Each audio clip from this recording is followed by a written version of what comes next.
Yes, people, and welcome back to Normski TV and the What's Going On podcast. Please, before you do anything, hit that like button, subscribe, and share if you are new. And what a show we have for you this evening. The news dominating Thomas Tuchel, the new England manager. And judging by my thumbnail at the time of making it, we wasn't too sure, but it was announced by Fabrizio Romano to be signed as the new England coach for an 18-month term. A lot of pundits, a lot of the newspapers are coming out and saying it is a disgrace. It's a dark day for England. Some are shocked. They're all throwing in their two bobs worth. But listen, look, the FA have gone for a proven winner, one that's won numerous amounts of titles with the Bundesliga with Bayern Munich. PSG is won a Champions League, a Super Cup with Chelsea. So this guy is a proven winner. But why are many people saying that this is a dark day for England? Is it because of the fact that he has a German nationality and the fact that it's the first German to be managing a club? No problem. Yeah, and Is this the case? Is this the case? And listen, we are going to go into it. So people, please hit that like button, subscribe and share if you are new. And without further ado, because I know some people have got other things to be doing, so I'm just going to add them to the panel, and that's Mr. Big D and Mr. JP. What you saying, people? Yes, fellas. Yes, Bridget. What's going on? What's going on? I see Big D, you're donning your international shirt, national shirt, the Brazilian. My man's coming correct, boy. The lovely 4-0 won the other night. It was late though. I was up anyway because I was at work, so I was on my phone with it. But yeah, we actually looked like we looked like a good team. No doubt, Gabriel. We. I love the fact you say we. We look like a good team, yeah, man. I'm representing, mate. I'm letting you know that we look like a good team. We're actually fourth in that league. We're actually fourth in the qualifying league now, which is just for the show. Big D, could you just tell him where you was born? I was born in this little village in just outside of São Paulo there. Was it called Coventry? Yeah, that's the one, Norms. See, Norman knows it well. Yeah, I know that very well. Apparently, it's got a really nice cathedral in that village as well. It has 2 cathedrals, Norm. You imagine? 2 cathedrals. It sounds a little bit old. Do you know what? It's actually because what you find in certain countries that they tend to mirror. You've got a certain place in, say, I don't know, Jamaica, and they name certain areas like Manchester. It's true. So it sounds very much like Coventry for some reason. That village, very similar. Yeah, very similar, man. Yeah, I think it's actually twinned with them, as they say, or twinned or twinned. Okay, well, listen, good to have you on the show, JP. Good to have you back on the show, bro. It's been a while. It's been a while. I know you've been a busy chap, and I know you're busy tonight as well. So, I've got a lot to talk about, and as you can see, the news that's dominating is that we have a new. I say we. Maybe me. we have a new England manager in Thomas Tuchel. And listen, for some people, it's exciting times. For others, it's a dark day for England. There's shots and all of that. So that's for me. Those headlines are ridiculous. Yeah, I'm sorry. Listen, those headlines. The Daily Mail was pushing that hard. Mike Parry, who works for GB News. I don't know if anybody watches GB News. Very, very patriotic news, outlet media. And Mike Parry was basically sort of saying it, why is it that England are not, employing a manager of the same nationality?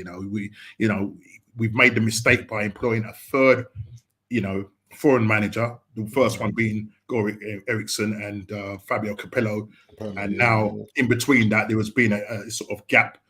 Then we got in Mr. Thomas Tuchel, And he was really ranting and raving and basically sort of saying, like, Capello couldn't speak a word of English. He needed an interpreter. When he went out to dinner with him, he was knocking him in. He was saying, "Oh, who was saying this? Who was saying this? This is Mike Parry. Mike Parry used to work on Talk Sport. I don't think he works there now, but he used to work for the FA, I think, some time back. But he was really going in hard. And I think the Daily Mail came out with the fact that it's a dark day for England. He said, look, it was a bit strong, your title, but he still agreed with it, that it was a dark day for England.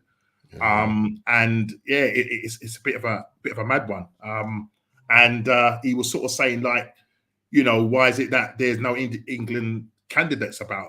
Are they not good enough? And he was trying to say that, of all the international teams or national teams that have won a World Cup, and I think he named 4. There was 3 I remember he named, and that was Germany, Brazil, and Argentina. And there was one other team that won 14 World Cups between them, and every one of those teams, the coach was of the same nationality. So I was going to say this, I was watching Coaching Hands last night, and he said there's never been a World Cup winner that never had their countryman as a coach in the history of the World Cup, which is wild. Yeah. So there's never been a team with a foreign manager that has won the World Cup. I don't know about the Euros, but the World Cup, there's never been I think a mad stat, I think in general, I think even in the Euros as well. But what you got to understand is, like, look, this is nothing new with regards to national teams having foreign coaches. Through the AFCON,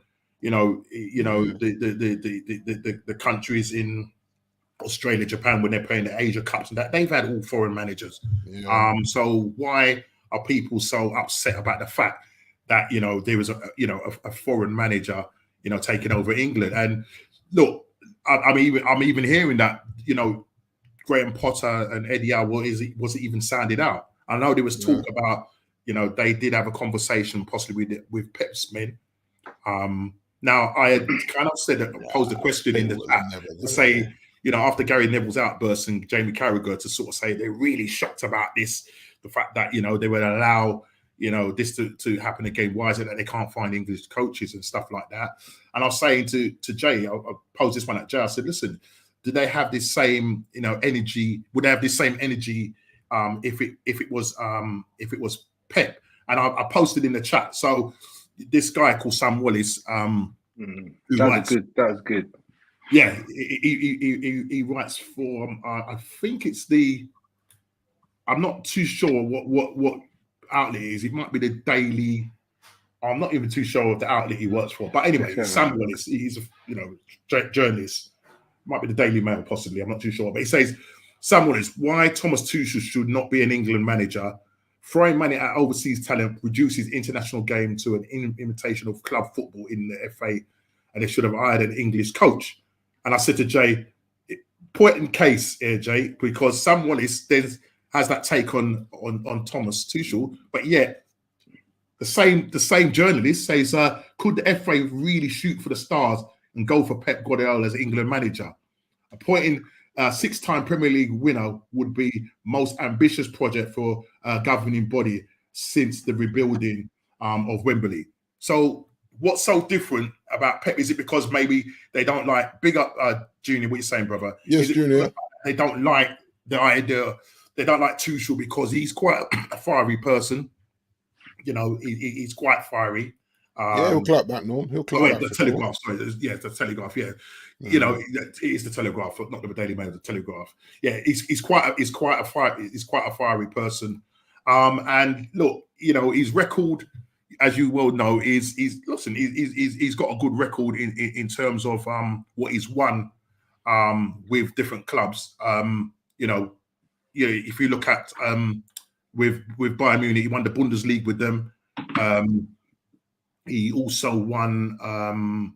Let's just go here so I can. The Champions League with Chelsea, Norms. Champions League with Chelsea, won the Super Cup, I believe, twice with the German Cup, FIFA World Cup. You know what I mean? English League Cup ×4.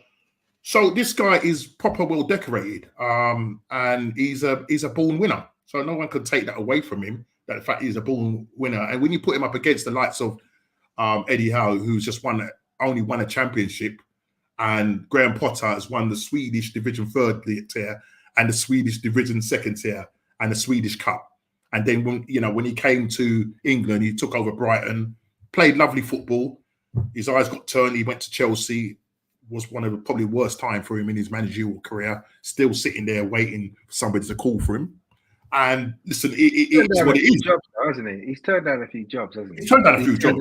Yeah, he turned Ajax down, I believe, or something. Yeah. And maybe I don't know if they say that England. We don't know if England did approach him. What we understand, what I'm reading is that they've not approached any England coaches at all. So what is it about the But Norms, sorry. Sorry. Yeah, that's what I was going to say. What is it about why would they? What is it about the English coaches? Why is it that they can't be on the same level as foreign coaches? What is it that's not happening at grassroots levels? Why these guys cannot get? Listen, you look at Gareth Southgate's record with England. Yeah, maybe a lot, even the media, the English media, a lot of the teams. Hey, big up, Static. What are you saying, brother? Good to have you back. Static, big up, man. I haven't seen you for a little while, but big up to you, bro. Yeah, big up, bro. Yeah. Listen, but who's the most successful England manager? I'm not talking about England as a nation in terms of England football team. We're talking about just the English manager.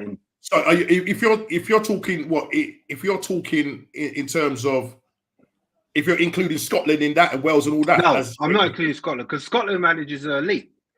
There's been a number of.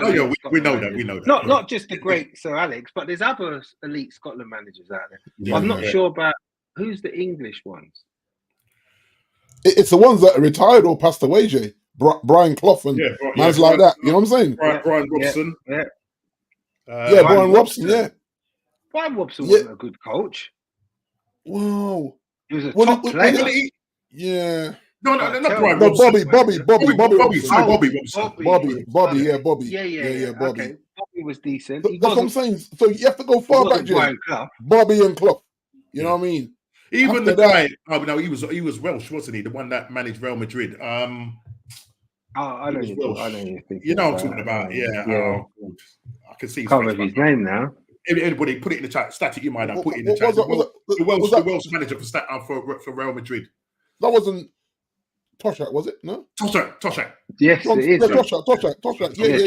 John Toshak. John Toshak. That's the one, yeah. I'm brilliant. We're going way back, gents. We're going way back. And to be honest, if you look at the England manager, I mean, if you look at what Southgate has done with England, albeit that people didn't like his style of football, we was giving him nicknames like Northgate and whatnot, but this guy has got England to two quarterfinals, a semi-final and two European finals, but obviously just couldn't get it over the line. Now, the English FA have looked at this and said, we feel that Thomas Tuchel is the man to do this because of his background and what he's done. And listen, I listened to his press conference today, said the right thing, says, I want to put another star on England's thingy. Somebody came out and asked him, I mean, how silly is this? Somebody's asking him if he's going to sing the national anthem. Come on, man. Look, look, let's be honest. This is all mainly, in my opinion, it's mainly that English-German rivalry. That's what it is. That's what I believe. These men are going all the way back to the war, Jason. Yeah, the English have the it's pathetic because, as you said, would they have the same energy if it was Pep Guardiola? You wouldn't hear any of this. It'd be the greatest appointment any national team has ever made. Yeah. England are in a win now situation. They've looked at the players and they said, we need to win now. Yeah. If you're in a win now situation, do you take a chance on a guy who's never won nothing? Yeah. Because that's what all these English managers are. Managers who've never won nothing. Yeah. It's easy for me to talk because I don't really have any skin in the game. I'm a club guy. So I don't really have this great passion for England and the England team. And like now there's hardly any United players and I care even less about it. To be quite honest with you. You know what I mean? I'm just being real. So maybe that's why I don't care that much that he's German, so to speak. Because I just think they're looking And around. I think that's the key, you know, Jay. The German thing. We is need the to real get key. over the hump. Yeah, I think it's German. Yeah, I think that plays a real major thing, because I think if it was Pep that was in there, I don't think you would have the same energy. I honestly don't think there wouldn't be the same energy for Pep. I wonder. I mean, Klopp's German, and I wonder even if Klopp, if they'd have that same energy. Right? No, because Klopp was the media's man. They liked him. Yeah. And for me, I think they wouldn't be in that. I don't think there would have been that energy for him. I just think Thomas Tuchel, he can be quite decisive. Exactly. He's not a fan of the media. He's not stayed. Listen, he's a frosty guy in he's signed an 18-month contract, which will take him to the 2026. Thereafter that, what happens after that? Because I think the answer to that question is that, you've only signed an 18-month deal. What if you're successful or not? I suppose what they're looking at is what will happen after the 18 months. Will you go on? He says, well, that's a question and for me or for the FA to have that conversation. But right now, his job, I mean, at the moment, Lee Carsley will still continue to manage the English team through the national what do you call it? The ones that we're playing now. Nations League. It's just such a waste of time, and causing too many more injuries as usual, pointless games and stuff like that. That's what I'm saying. At least those over the other side of the border playing World Cup qualifiers. You know what I'm saying? Yeah. So this whole, I mean, players getting injured playing Nations League is absolutely scandalous, mate. Yeah, I mean, look, Saka, he's come back with a. Listen, I just think it's caution, and I think maybe Mikel Arteta has turned around and sort of said, "Look, you feel something, get yourself back home." You know what I mean? And I just hope it's just it's just a tight hamstring, and that he will get that sorted out, rested, and that. So he's back with the England with the Arsenal camp. So we got a game on Saturday evening, which is a very important game. Although it's only Bournemouth, we're going away to them. We got to make sure we're still putting in the performance, getting the points, because we're coming up to that period where we're going to be playing some tough games, away games, Chelsea away, Newcastle away. We've got to have the points on the table, and it's just rightly important that we do well. Junior say you might be right, JP, but I think the German mentality is quite strong. They have great determination. They like to move in positive ways. They don't give up just saying. So listen, I agree with Junior. I think England have decided. We got this. Big up, man. I think England have decided we've got a team, we've got a good squad. They've got some really good players to pick from. Yeah. And England have said, listen, like we want to go and win the next one. We're not trying to plan for 2030 World Cup. We want to win the one in 18 months. Win this one. We've got the players to do it. Who can get us over the hump? Southgate done a good job in the sense of getting us, as Norman articulated, to semi-finals and finals, but actually England never looked like they were going to win any of those finals. Just running out of ideas, Yeah, and so he's not a brave manager. He doesn't take chances. Whereas you need some of these managers that they know how to win. And Tuchel has, out of the managers that were available, forget the England guys, because none of them know how to win. None of them, they don't even like to win. No, we're not even talking about Carabao Cups here. They don't want to do nothing. Yeah. And that is the thing, because we asked that same question at the start of the show. What you have to go back, back to the 90s to find a decent England, English. It's too far back, isn't manager, it? In terms of playing domestic football. In 2024, you're going all the way back there, Norms. Yeah. Makes no sense. So you beg the question and ask the question: why, are these young managers that are coming through? Is it because, what is it? What would you say it's down to? Why these guys are not performing at the level, or it's just the fact that it's just easy to go for? Because look, we know German, France, Spain, they produce good managers. Yeah. And if you look at a lot of the African nation teams, they've got there's an association with the French and the Germans. Or Belgium, Ivory Coast had a Belgium coach. You know what I mean? These guys will go because it's that there's no money invested, and this is where I think the flip side of it is that if you go say to Africa and look at all those AFCON and look at those national teams, they don't have the grassroots money to invest in to get decent coaches. Where's England? They've got the money. So why is it that these English coaches are not pushing and progressing through? The closest I just said, is probably Eddie Howe, but he's only got a championship to his name. You know what I mean? Would you be so if say Eddie was announced as the England manager, how would you feel? Would you think, well, fair enough, let's give him a chance to see what he can do. He plays progressive football, or do you want somebody that's going to come in and definitely win you the World Cup? You don't. I mean, there's more chance of Tuchel doing it because you can see what he's won domestically. Exactly. You know what I mean? And that's why the FA have done it. You know. Because I think they've done it. You see what you said there, Norm. It's only really Eddie Howe that you would kind of say, okay, should we roll the dice on Eddie? After that, you're struggling. Yeah. Which is quite shocking, really. If you think about, it's the Premier League, and the most successful managers in the Premier League are foreign managers. Yeah. Says it all, doesn't it? Says it all. Yeah. Wenger, Ferguson, Mourinho, Pep. You know what I mean? And the people like, that's what I'm saying. The likes of people like Pep, Wenger, they were always linked with the England job. I mean, currently, there was talk that Pep was sounded out. He was sounded out. Wenger when he was managing Arsenal. Do you know what I mean? Because of the progressive football that he played. I don't know whether Alex Ferguson's the most successful decorated. Yeah, Fergie would have never took that job. I don't think he would have took that job. I don't think he would have took that job. Do you think I'm quite surprised that he never, because you look at Scotland, I'm surprised that he did manage Scotland. He did manage Scotland. He did manage Scotland. He went to the 86? Was it Mexico? Before he came to Man United, and he only did it because his good friend, who's the manager, Jock Stein, died. Yes, Jock Stein. Yeah. Died, and Fergie took over. How long was he in that role for? No, just that he just went into the World Cup, and that's what I thought. He just went into the World Cup. They never. I think after that, they never won a game. Did he do that? Well, then but did he take on that role? Was he with Aberdeen at the time? He may have been. I think he was a club manager. Yeah, because remember, he wasn't supposed to come to Man United. He was supposed to go to Arsenal. Oh wow! And was you meant to get? I didn't know that, Jay. Yeah, I didn't know that. I did not know that. Yeah, so he was going to Arsenal, bro. And what happened was Arsenal, because Arsenal approached Aberdeen first.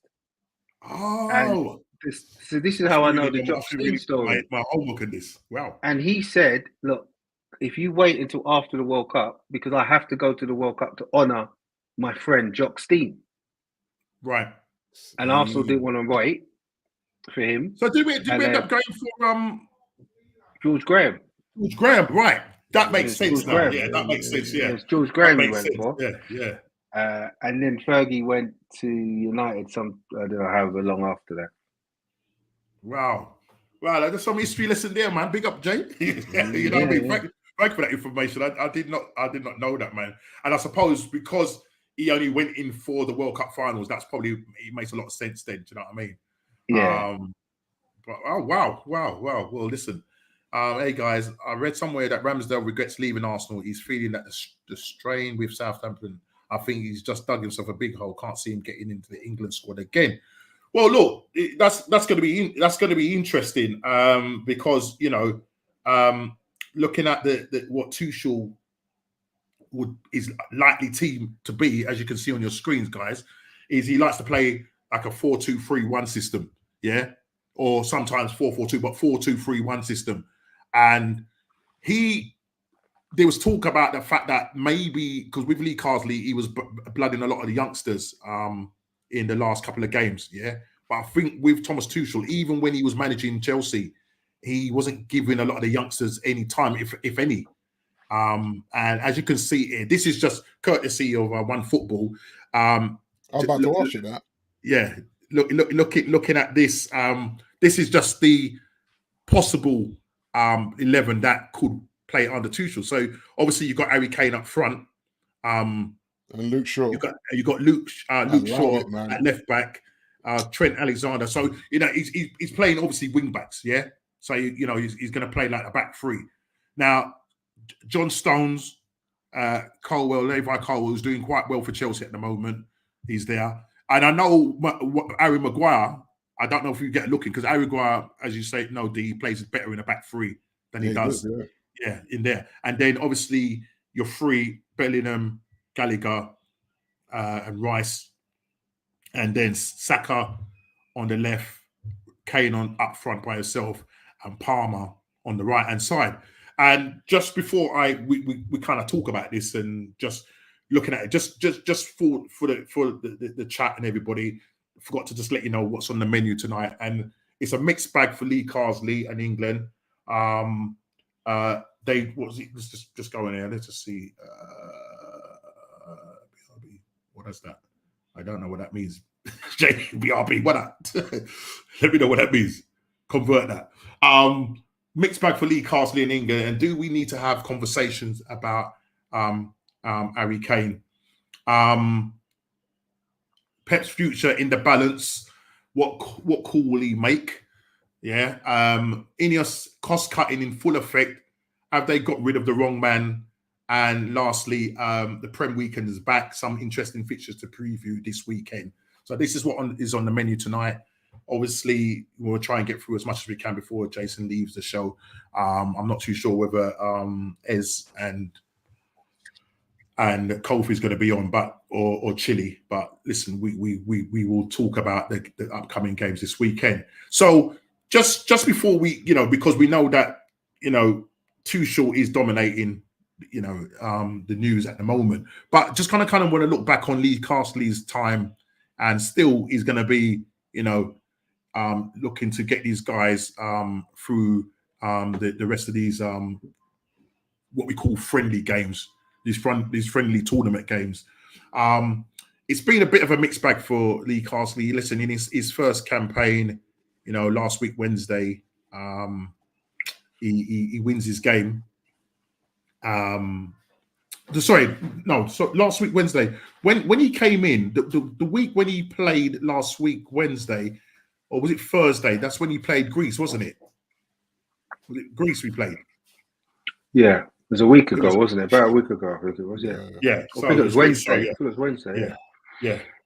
Now, can somebody just sort of tell me why he went with the formation he did, playing Foden and Bellingham? He played like a 4-4-2, and he played what's the name next to Rice, Cole Palmer. What, as a six? I don't know. I don't know. I'm just trying to figure out what he was doing. I'm just trying to figure out what he was doing, but it obviously went wrong because it's probably one of the worst performances I've seen from England. Playing at home. I think Greece had the ball in the back of the net 4 times. 2 of them were disallowed. The defending was absolutely terrible. Levi Cole was terrible. Declan Rice was terrible. The whole shebang. I think in that game, Saka came off obviously with that thigh injury, but it was not. Was it the first goal? Was it the first goal, Norms, where I think I saw the goal where they basically was running through the box and not one person was putting a challenge in. I felt like I was watching Man United. That's what it looked like. Yeah. It was unbelievable. It was unbelievable, and I think I only saw the goals. I mean, it didn't help. It didn't help. I watched like the second half, but it did not help Lee Carsley's situation. But maybe he knew that, because he was kind of coming with mixed messages when they were asking him. But I think he knew that because he kept saying that we need someone that's got credentials, someone that's won, is world class, and that. And maybe he didn't want the job, and I think he was talking himself out. I think you put a remark. I think you put he talked himself out of it. I think you put a remark in there. I just think he knew he weren't going to get the job. I don't know if he didn't want the job. Because when you see the report today, it says he signed the contract Tuchel on the 8th of October. Right, exactly. So my man knew. Yeah. Even when he lost to Greece. Yeah. But something he said though, Norm. He said, "Yeah. Be honest, I can't wait to get back to the under 21s." What? That's he said him, man. He knew they'd already got a new manager. He knows they've already got another guy. That's why. Yeah. He realized that he wasn't him. You know what I mean? Yeah. It's just not him.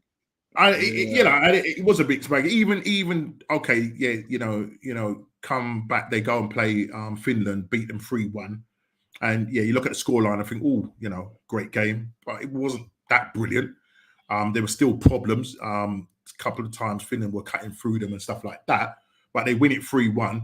And I suppose one of the conversation was that Harry Kane. I mean, that guy in that game, I think he had one shot on goal. He had 29 touches, and he was subbed off in the 68th or 69th minute. And there's conversations around Harry Kane in terms of as his level dropped, because he doesn't play on the last man. He's always coming deep. Now, listen, we know Thomas Tuchel likes Harry Kane because he brought him over to the Bundesliga last season. And he loves him. So, look, the chances are, they even asked him the question as, is he likely to be your captain? And he said, listen, I can't really speak on that now. Listen, he's going to be your captain. You bought him, you chased him from Tottenham, you got him. And I think one of the reasons why he ended up getting sacked, because you had Harry Kane up front, and Bayer Leverkusen had the season of the season where they, went unbeaten. And as a result of that, having Harry Kane up front, who scored the most amount of goals and broke the records, ended up with a golden, in England it's the golden boot for Harry Kane. He got it was like a cannon. Ironic, he gets a cannon. He gets a golden Arsenal cannon. You know what I mean? And look, Thomas Tuchel gets sacked for that. But just your thoughts on Harry Kane going forward. Listen, 2026, I think by the time he gets that World Cup, I'm sure he will be in his 30s. He's not playing as well. He's been hooked like, I think, 6 or 7 times in the last I've substituted and stuff like that. So he's not playing out. But then,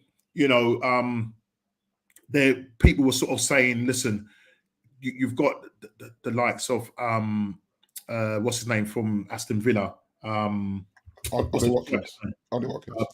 Watkins. Ivan Toney, will they take a look at Ivan Toney because the fact that he's playing in Saudi Arabia? Then you got Dominic Solanke. Who are the strikers that will help get this over the line, or help get England over the line? Because do you think Harry Kane is that you mentioned them? It's got to be them two, isn't it? It's got to be the two. But are they producing? But they're not producing. They're not producing the numbers.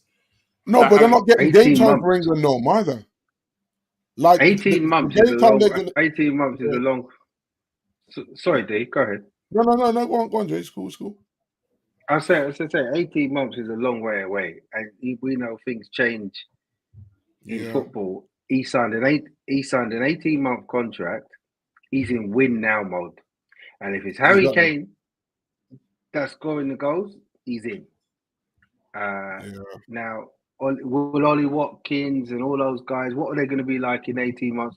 I don't know.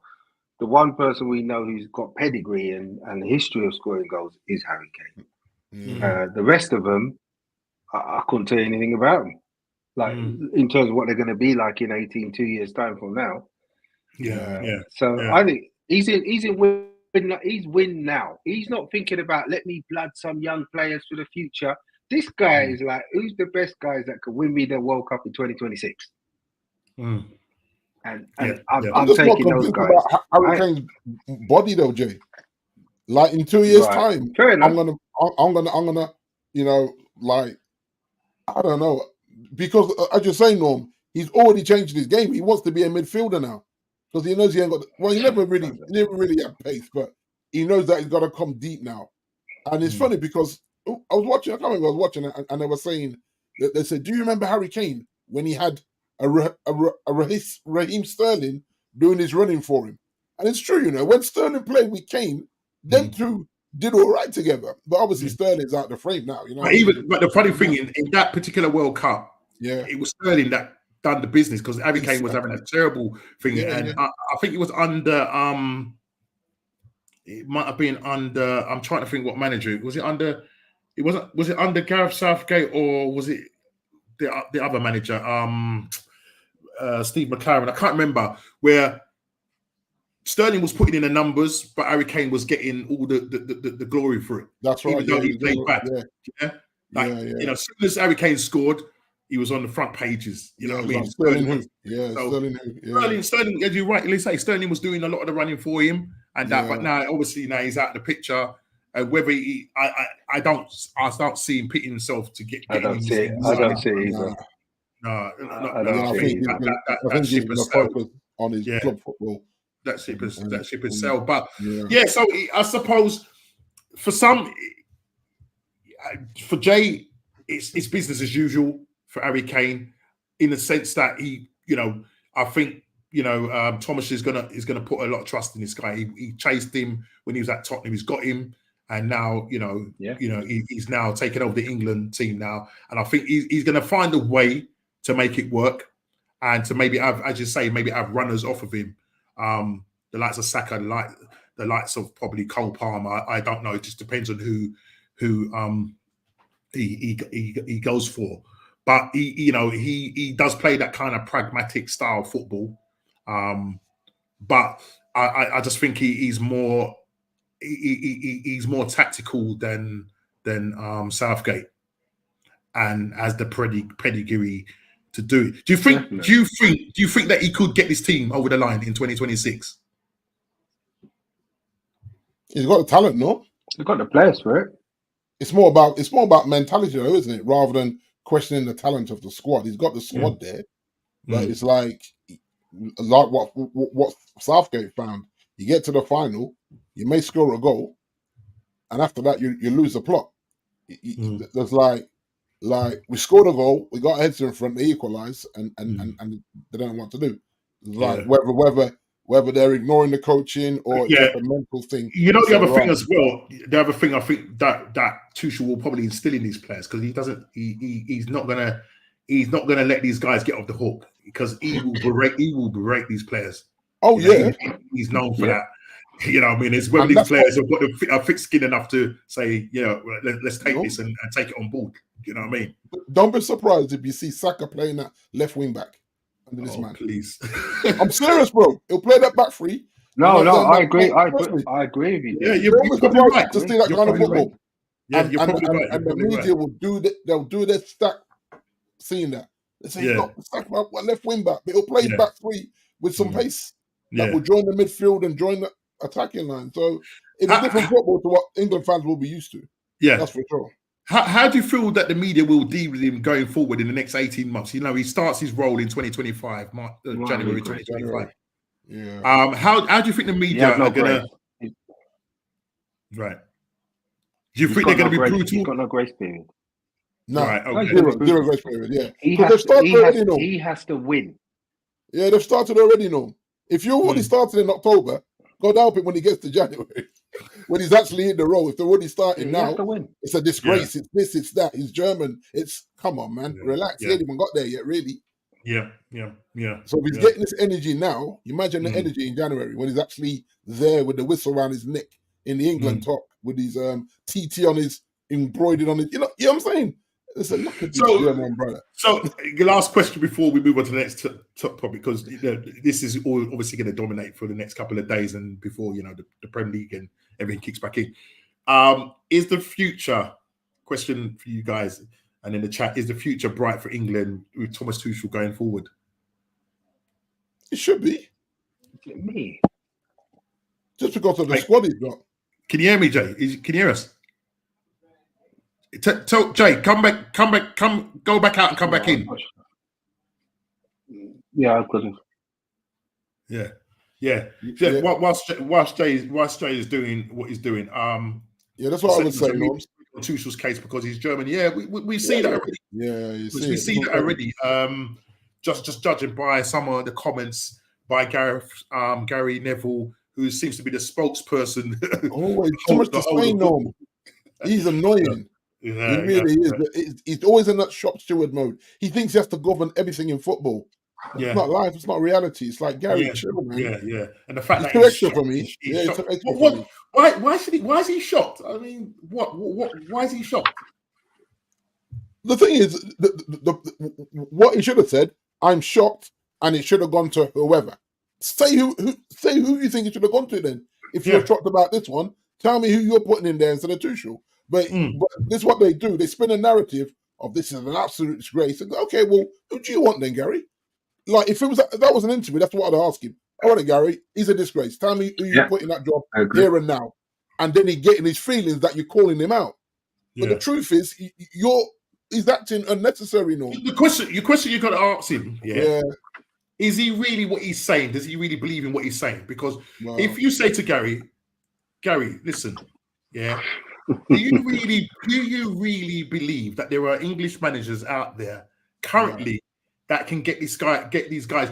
You've had your quiet dig or public dig, should I say? Sorry about that. You've had your public dig at Gareth Southgate, and you know what I mean. And if you're not confident in him, and the fact that this guy has probably been the best England managers compared to the last two foreign managers, and then all the other England managers before him, do you really think that Eddie Howe or Potter, who are the only two that I can really think of, that can do anything of the same level of Gareth Southgate?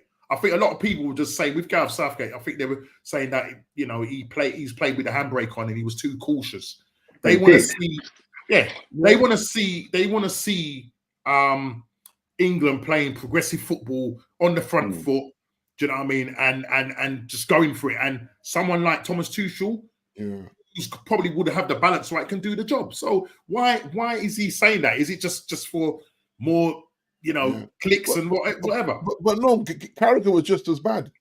They were just getting on so extra. It was like, what is this, man? The thing is, volunteer yourself then. You're an Englishman. You know what I mean? You're Manchester born and bred, or Salford born and bred, wherever he was born. Like, this is the problem. It's easy to hide behind the mic, which what these guys do, and try and put the footballing world in the country into a frenzy of hate or whatever's going on there, whether it's jealousy, I don't know. But you chose the microphone over the football manager. That's it, because you had a go and you was awful. So you ran straight back to the microphone and the headphones. So chill out. You know what I mean? Unless you're telling me who you would have put there, I don't want to hear it. You can't say it's a disgrace when you got no one to offer up. Then well, offer somebody up. It's like anything. You know what I mean? You say, this is terrible. Okay, can you do a better job? Because if you can, I'm going to step aside. Yeah.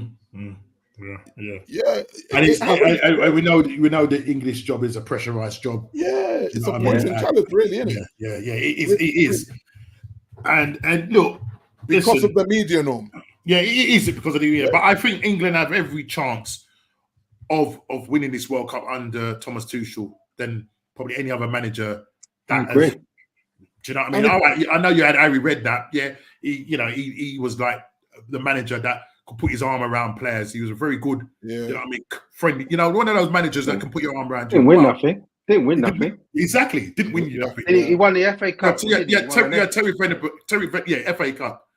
Did you say it won the FA Cup? Yeah. He won it with Portsmouth, didn't he? Portsmouth, that's right. Yes. You had Terry Venables.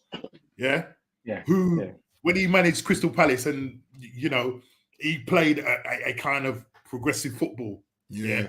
But just couldn't get England. You had Glenn Hoddle. He took over. He was in there for a short period. He was in there for a short period of time, but I think he was trying to go down the mental route, and that kind of. He had his favourites as well, Norm, and so he died on the favourite sword. You know what I mean? Yeah. Like people that should have gone. Tactically, they say he was the best. Yeah, right. Yeah, but he was not the favourites though, Jay. There was players that he left at home that should have gone to that tournament. Yeah. But they weren't his favourites, so it's cup of tea, Have you ever listened to him play? Have you ever listened to him talk football? I can listen to him all day. Yeah. When he starts talking the game. Oh man. Yeah. He understands the game. Like Mourinho, as much as Mourinho is arrogant, when he talks football, you're like, he gets it.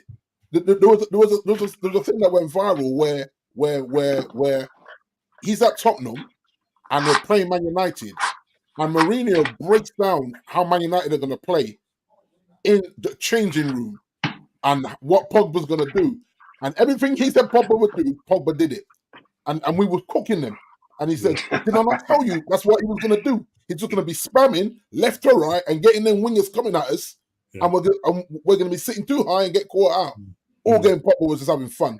You know what I mean? And so when you listen to break the game down, you think, you're a bit of an idiot, but you do understand football very well. When you say Gary Neville breaks the game down well, I think he does. I think he does. I like listening to him. Yeah, but his voice annoys me though. He's an annoying character, and he was my shop steward. And when he was my shop steward, I put up with him. But I have to mute him so often. I'm just like, I can't hear Gary, man. Chat. You know what I mean? Yeah, because I think it's hard for them, especially when we play. So we play Arsenal and we play Liverpool. You know, those big games, right? Even City. It's very hard for them to just be a pundit. They always go too far with it. And I just think, guys, you're not paid to lean this way. Like, put your fan cap aside and do your job as a podcaster, professional, live in the game. You know what I mean? Yeah, but he doesn't know football. I'm not going to say he doesn't know football. He doesn't know football. He's just annoying. Yeah. He just annoys me. Yeah. But look. Listen, we will see what happens come January when he takes the reins fully, and when the media are just sitting there with either their knives out, ready for him. Do you know what I mean? But listen, if he gets a star on that shoulder for England, this guy is going to be knighted, mate. He's going to be the best. Exactly that. You imagine them knighting him? These people will lose their minds. They won't know. If he goes to win a World Cup with England, and then they say, "Listen, man, you got to knight this brother." I think the German media were coming out and having a go as well, and saying that they were saying that England just took an easy route, and they were just having a dig at the fact that they went for an easier option, and they should have really looked at maybe getting somebody from their own country. But listen, it is what it is, man, and we could go on all day. He's now the England manager. Put up or shut up. You know what I mean? It's just get on with it and see what this guy does. Because just deliver. The two you mentioned, right, in the top flight. I'm trying to think of the other English managers in the top flight apart from the two you. Well, no, Potter's not got a club, man, has he? No, he hasn't. Right. So Eddie Howe at Newcastle, Potter without a club. After that, I'm struggling though. And then in the Premier League managing, because Kieran McKenna's not English, is he? Or is he? So again, mate? Kieran McKenna's not English, is he? McKenna. He's Irish. He's Irish. Right. Okay, so Count McKenna. You got Gary O'Neill, but Gary O'Neill. Look at he's doing with Wolves at the moment. Yeah, right. Gary O'Neill. I forgot about Gary. There you go. No disrespect, Gary, if you're watching, but yeah, I forgot about Gary. So that's three. And Eddie Howe's the only one you would probably say, let's roll that dice on Eddie. After that, you're not rolling the dice on these guys. Not a chance. Yeah. Listen, let's move on quickly to Pep Guardiola. Now, listen, he's people were sounded out, and one of the things is Pep's future. And he was on an Italian chat show or some sports thing, and was asked, the question about his future and what's happening with him. And I mean, there's a lot of people that probably would like to see the back of him. Including Jay, and probably like to see the back of him and Man City, and those 115 charges. But look, Pep's future in the balance, what call will he make? And as you can see on the screen on board, I took a screenshot. It says, a question was posted, and he said, leaving City. So his answer to this was, leaving City. It's not true. I haven't decided yet, and it's not even true that I will be the next England coach. Now, we know that's not going to be the case now. And if I had decided, I would say it. I don't know either. Anything can happen. Now, he's just left everybody hanging. Listen, he goes into 2025. He'll be in his last year of his contract.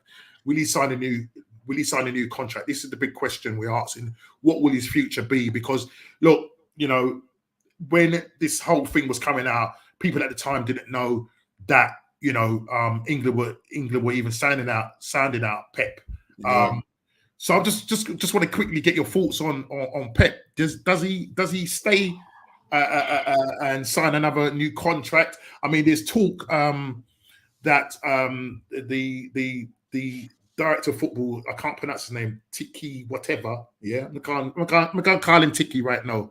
He's leaving at the end of the season, and And look, they're looking at the director of football from Sporting Lisbon. Right. Okay.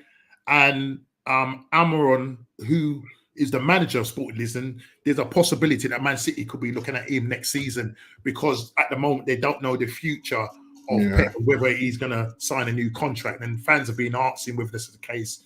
We don't know. Now, if he goes on and wins a 5th straight title, chances are he'll probably go. We're waiting for the outcome of the 115 charges. We'll probably know a little bit more come February, March. Will that determine? I think that's key, no. I think that's key. Because to be fair to Pep, he always said, if they've lied to me, then I'm off. He's always said that. He's always said that he's never wanted to be part of a club that do things the wrong way.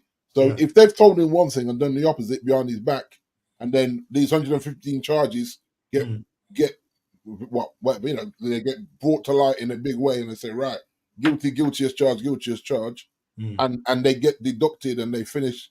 They'll make sure they finish 16th. They'll finish 16th in the league, and be out of all European competition. I think he'll just say, this is why I didn't sign my contract, because I weren't too sure about you, mans. That's what I think he'll do. So I think he's going to wait. If they win a straight 5th. No. What I'm saying is, I expect. No, I'm saying there's that option. But if he wins a 5th straight title. Yeah, but I'm saying that, Norm. If he's waiting for the charges, then they're not going to win a 5th straight title, because they're going to get points deducted. And then that's where I think he'll walk away. Like if he say, well, I'm not in Europe, I'm 16th in the league because I got the point deduction because they lied to me, I think he's gone. Right. So you're saying that they would what's his name? The impose the charges before he can win a title. If he wins a 5th title, they would impose that, which will probably put him down to what I see what you're saying. But okay, so I suppose the question is, they're making a whole mockery then, Norm. Yeah, but I suppose the question is, if they are free from the charges and they exonerated from those, and he wins a 5th straight title, then I don't know. I think he will go now, because I think he's made his point. I think it's 5 straight titles in a row. I think he'll want to win another Champions League with City. I don't know. Yeah, but if he's going to stay, if everything was perfect in the City world, they didn't have 150, would he have signed a new contract by now? Exactly. Yeah, I think he would have done. So then he's only not signing it because of the. I'm just playing. Yeah. He's only not signing it because of the contract. I mean, the 150 charges. I don't know. And the thing is, if they get charged, he's gone. He's gone. Yeah. And the thing is, Norm, the reason why I say I think he would stay, because he wants to be spoken about like Fergie. So if he goes and wins another Champions League as well, but he's still. He never be in a shorter period of time. Yeah, but if he's done that, because Fergie won 2. So Fergie, how many champions? It's 2 Champions League. He's won 2 in 20 odd years. Yeah, but then I'm talking about the titles. I'm talking about Premier League titles. I don't think he catches him. Oh no. So that's what I'm saying. Long enough for that. Even if he won a 2nd Champions League, okay, and he's won, how many titles has he won with Man City? Would that be 6 titles? 5. He won 5. He's won 5. He's won 5 already, hasn't he? Yeah, he's won 5 already. 6. Right. So even if he wins 6 titles and 2 Champions League, all right, you'll look at it in the fact that he's done that in a shorter space of time. Yeah. Does that still put him in the same? Because nowadays we know, guys, that managers are not going to stick around for 20, 25 years. No, they're not. That's not the case. So do you rate him if he gets? Do you rate him with him getting 6? Premier League titles with Man City and 2 Champions League titles. Does that put him up there with Fergie? Oh, if he walked away today, he'll be spoken about in the Fergie. I mean, Fergie's Fergie to me. Yeah, Fergie's the great, but he'll be spoken about in that. He'll be talked about. Because. But I think we'll Pep what he's done with Man City is listen, the dude turned Man City into the best club team in the world. Oh yeah, at one point, right, last year at least. Not for 1 year at least. Even for 2 years, they just didn't win the Champions League. But really, they were probably the best team. But so I think what he's done, the issue, the thing with Ferguson that Pep does, and you get that from longevity, is Fergie built team after team. Yeah. Whereas Pep won't stay long enough. This is the longest Pep's ever stayed in a job. Yeah. So right, say wrong. Just say Pep decided he won the title and decided, right, I'm gonna rebuild. I'm gonna stay for 2 more seasons and or 3 more seasons and rebuild and win another 2. Then he's proven, 1, the longevity, 2, I can rebuild a squad to bounce back straight away. And it's only really going to be you guys that I think, Liverpool maybe, it's only going to be Arsenal that are really going to really put a dent in his ego if he can't do that. You know what I mean? I don't see anybody else being as consistent as Arsenal or maybe Liverpool, depending on how they settle with this new governor. So it's only really you. Everyone's got to lay their hats on Arsenal to put a dent in Pep's ego. And I think if he loses back-to-back seasons to Arteta, he's definitely he ain't sticking around for Arteta to bug him off. You know what I mean? So that won't happen, D. Well, there you go, Jason saying that with chest, mate. No, it won't happen. Even if he lost 1, you said back-to-back. That definitely ain't happening. Fair enough. Yeah, but if that happens, then Pep would be. So Jay doesn't believe that we're going to do it. No, I don't think you're going to win the title anyway. But I'm saying, like, Dee's point was back-to-back. And I'm saying, like, and I thought it was a big deal, innit? When you do that's a big deal. Yeah. You know what I mean? Trying to beat Pep is a big deal right now. So, to do back-to-back double, you know what I mean? Maybe, listen, obviously, when Pep goes, and I mean, a lot of people could turn around and say, well, listen, when Pep goes, and if Arsenal do win the league, they're going to turn around and say, oh, well, you didn't win it when Pep was there. Because ideally, I want to win it when Pep is there. When Pep is there. Yeah. And I want to do it. Yeah, and I want to do it this season. Now, whether we've got the squad to do it and the mentality to do it is another big question. And Jay said it right at the start of our, when we went into the new campaign and, we was assessing how our team was going to, be playing going forward. And Jay said, I've just got this feeling that Arsenal might not. I think, Jay, you've got to be a little bit, what's the word I'm looking for? Not surprised, but I know you did say that maybe there's going to be a big dip, and it's probably still too early to say because we're only 8 games in, that Arsenal will probably drop off. Are you surprised, given the fact that we've gone into this season with injuries, we've played some tough games, away games, and got through it, and the fact that we're level on points with Man City, 1 point behind Liverpool? Do you see the consistency that we will stay there, or do you still think that there's going to still be possibly a drop off? Now you can take into consideration now that Rodri, Man City have lost him for the rest of the season, so that's a massive factor. But then you've got Liverpool in the equation. Slot has really started off well with them. Whether they can maintain that or not, I don't know. And then you look at the other teams around that. Man United, you expected Man United to push on with the changes off the field with INEOS making the cuts and that, and I suppose that takes us nicely into your section. Enough with Pep. It looks like Pep, we don't know. It depends on what happens with the 115 charges and all of that, and whether he does win another title. D thinks that he probably wants to go on and win another Champions League, and that will probably be that for him. So we'll see what happens there. But going into Man United season, INEOS cost cutting in full effect. Have they got rid of the wrong man? And a question was posed to Big D and to you, Jay, by one of our listeners. And he was asking the question. He said, can I put this question to you guys tonight? And the question, let me just find it, because I want to make sure that I'm reading what he said exactly. And he says, could you ask Big D why didn't Man U go for Tuchel when they had the chance, as they know he's a serial winner? So that's a question to both of you. Basically, we know now he's got the job. You're in terms of your choices now are being very limited now, because you're linked with this Amaron guy from Sporting Lisbon, but there's a chance that he's heavily linked with Man City as well. Your choice managers. The pool is not big no. It's not very big. So I just want to ask you that question. He's now gone. Why didn't listen? He was sounded out. We know he was sounded out before Eric Ten Hag was given the job in the summer.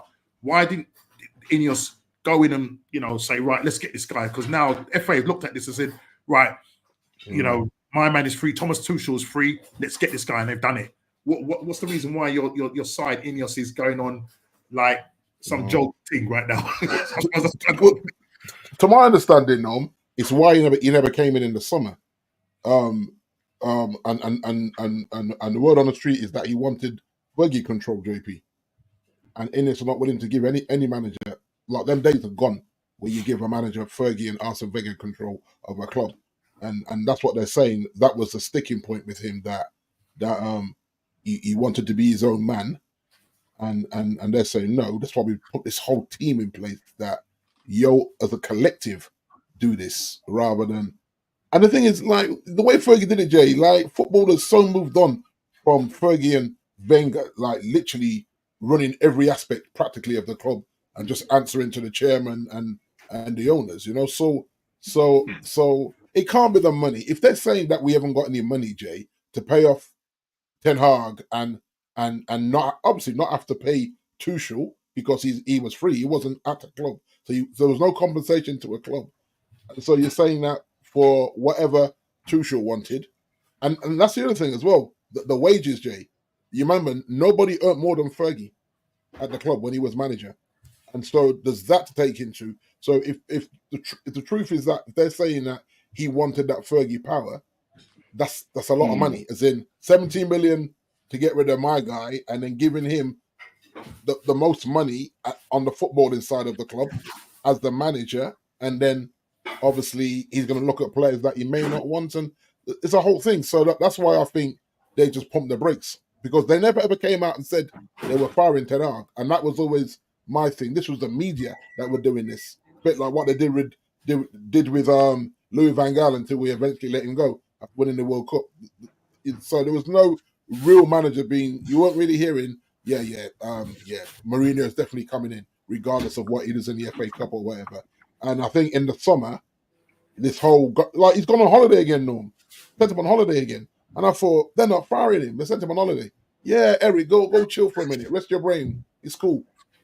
The meetings were always happening. Those meetings, the one in London. I heard that they had no intention. They had no intention of firing this guy. That's what it looks like it now. So that's why they told him to just go chill with your missus for a week or so, while everybody's away playing.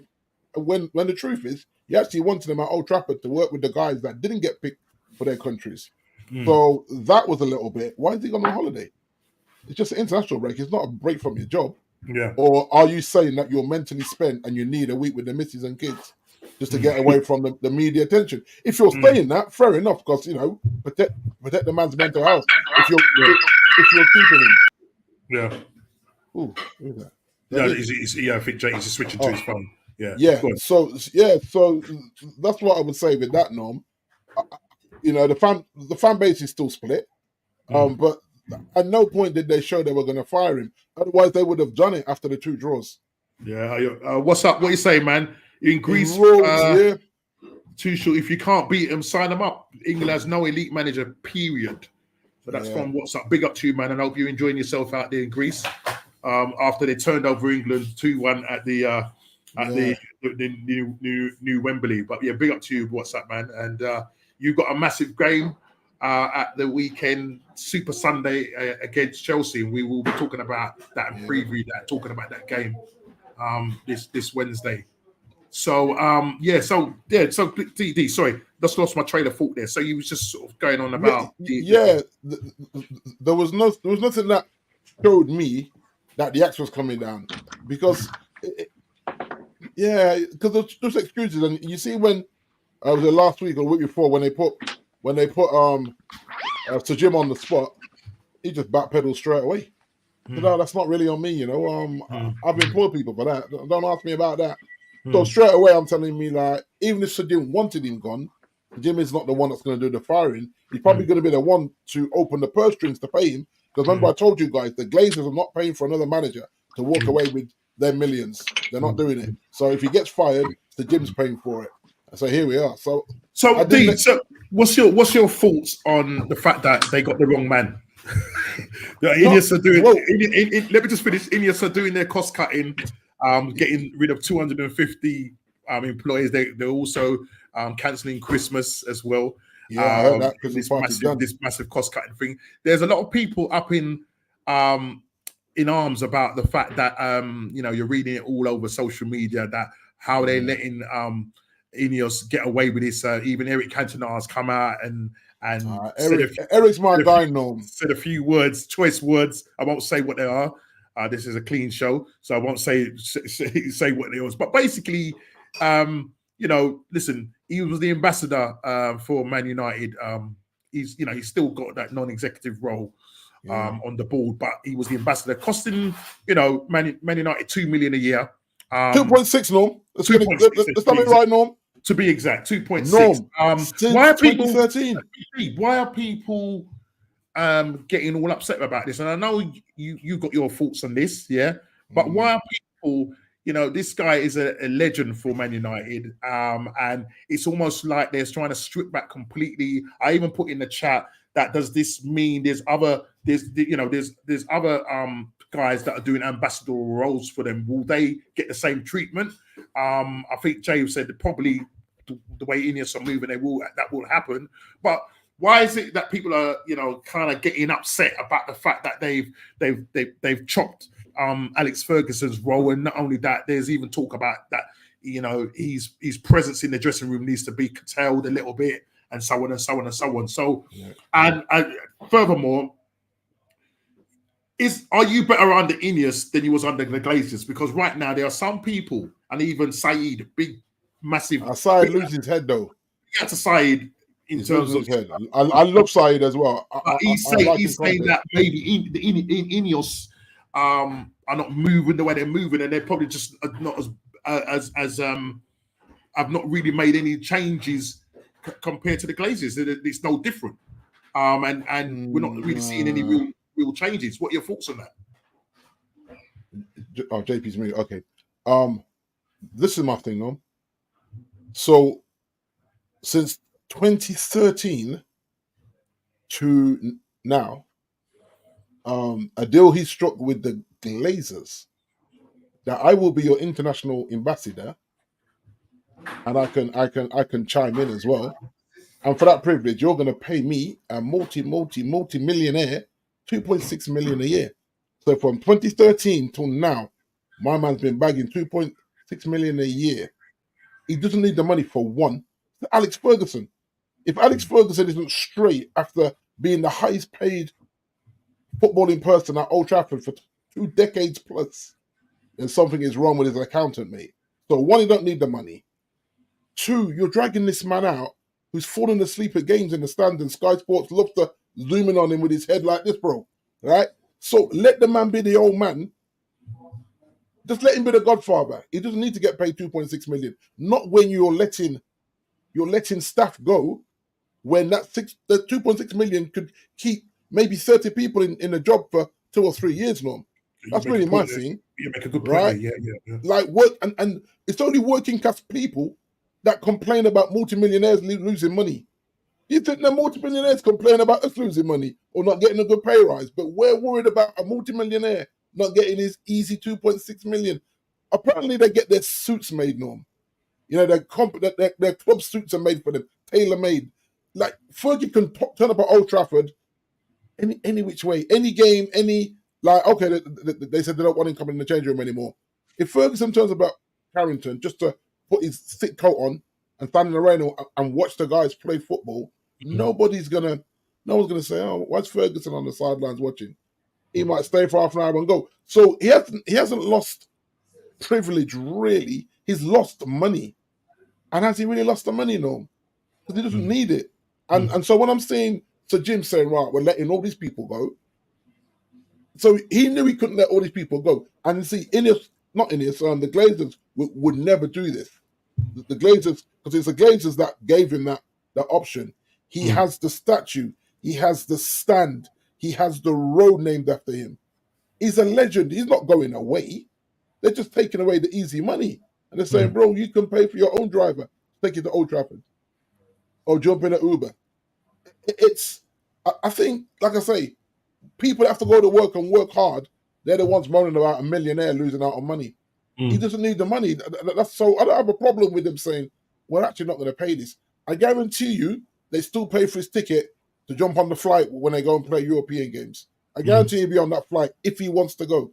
Yeah. I don't think they block him. They buy him. They put him on the itinerary list as the add-ons that are going with the squad to fly to wherever in Europe. At Old Trafford, he's got his seat for life at Old Trafford. Yeah. He's got a cozy. If it's too cold, he can go up and be in them nice cozy executive boxes and not get rained on. I'm not feeling sorry for Fergie, no. Sorry, I'm just not. He's still a legend. He's got legendary status because you go there, you see his name on the street, you see the statue out there. You see. I think probably for a lot of fans, I think because they're so fed up with Eric Ten Hag, they were expecting this INEOS group to be moving properly, and I think maybe it got for a lot of these fans, they probably got in their feelings about the fact that they've got the wrong man. They've decided to go for the easy option. Now look, Eric is on 17. What's he on the year? Not sorry, 17. That's what they would have to pay him out if he was So I think he's on. Is it 14 something a year? Oh. 13 or 14 a year. Well, and then he's the third highest paid manager. Yeah. So they're saying that from January to the summer, plus the year is 17.5. Right. Okay. They would have to pay him. So it's either 12.5 million or something like that a year. Right, okay. Yeah. Plus the 6 for the year, plus the 6 months for January. Yeah. Cool, Jay. Cool, Jay. No problem, man. Just put your stuff in the chat. Put your stuff in the chat. Yeah. Brother. So this is how I look at it. I don't really have a problem with that because I'm looking at working class people that needed the money that lost their jobs at Old Trafford. When that 2.6 million could probably keep 30 working class people in a job for the next 2 to 3 years. Yeah. Who actually need the money. Yeah. Fergie's loaded, bro. He's still got the horsey thing, and I look at this, right? I look at the whole mess that we're in. And I said to my brother, talking to my brother for 2 hours last night while I'm driving for the night. He was up, so we were just chatting about the football, and I was saying that 2 things can be right. You are a legend, but you also are the cause for the current dilemma of this club. Because this club should never have been bought or brokered for the Glazers to buy it and put debt on a debt-free club. This is like JP McManus and what's the other brother there? Hold on, Norm. JP McManus and the other brother, right? Yeah, I know you're talking. Big old fallout. Yeah. So they fell out over horses, and they said we can't work with this guy.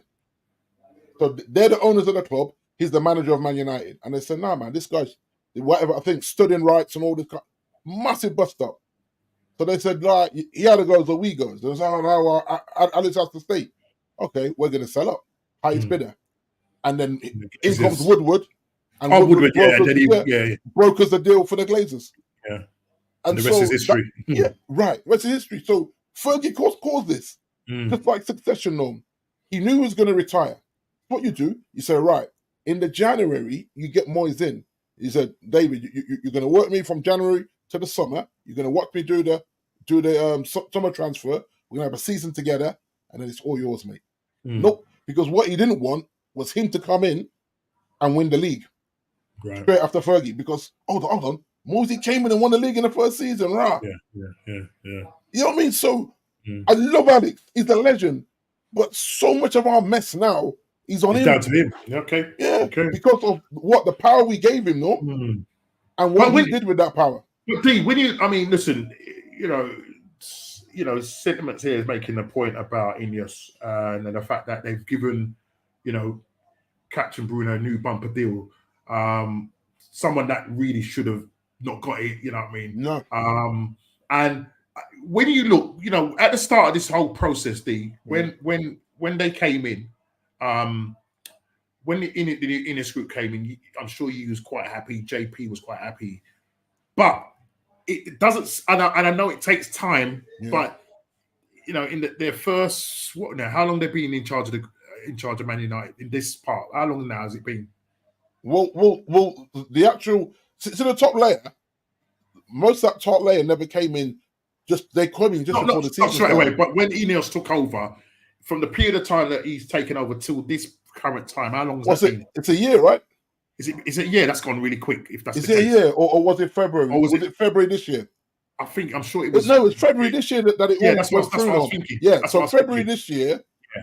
So the truth is, Norm, you've and they talked about what they want to do. It sounded good about the new stadium, right? And all the stuff that you're going to be doing off the field. But what I'm going to say is, at the moment, it doesn't seem like nothing has changed on the field of play. There's still leaks happening. That's the problem. Yeah, they haven't gagged contracts. They haven't, and then they haven't moved. You would have thought. I'm not saying that meeting on that Monday or Tuesday when they had that meeting was always scheduled. But the media pushed that agenda to say, look, they're there to go and sack thingy. They had no intention of doing that. Yeah. Right. But what they're saying is that INEOS need to act like a big club or act like and say, listen, we're Man United. We're the biggest club in the world. And we're currently sitting 14th on a -3 goal difference. Have scored only 5 goals. Only Southampton scored less than us. Yeah. And we're sitting in this current state. You've got a massive game this weekend. You'd have to call it a massive game because it's Brentford. Now, Brentford are known for scoring goals early. You're looking like you're going to play. I'm hearing that you might be playing Johnny Evans at left back because Luke Shaw. Where is the guy? I have no idea. That's what I'm saying. Mazara, he's going to be. I think he doesn't come back. He can't play, no. He can't play. They have to let the heart thing settle, don't they? Was it okay? What did he have? What was the problem we had? I don't know whether it was his heart was missing beats or I don't think it's a pacemaker, but it's something. Yeah, I'm sure it's a heart thing. To what I understand, I didn't realize it was that. I thought it was something. Yeah, no. People are saying, how did this not come up in the medical? How thorough was the medical? Because now we've got 2 players with heart conditions on the squad. Ericsson with a pacemaker, and now whatever they're about to do, because is that the minor operation, whatever it is, whether it's stems or whatever they've done, I don't know. But you got to look at how recent he came in and said, surely this comes up in the MRI scans when he's doing his full medical. Obviously, it didn't cost us 60 million. I think it was like 12.40 million or something like that. It wasn't a huge amount of money in terms of the transfer market as we know it. Yeah. And so I look at that, Norm, and I'm saying, like, that's a bit sloppy. I like the structure. I think we've spoken about it before. I like that you got rid of these people that have no idea about football and put footballing people in. But it's like anything. It's like me buying a Rolls Royce, knowing that it needs a new engine. I rebuild the engine and put old oil back in it. Eric is the old oil, in my opinion. He should have gone in the summer.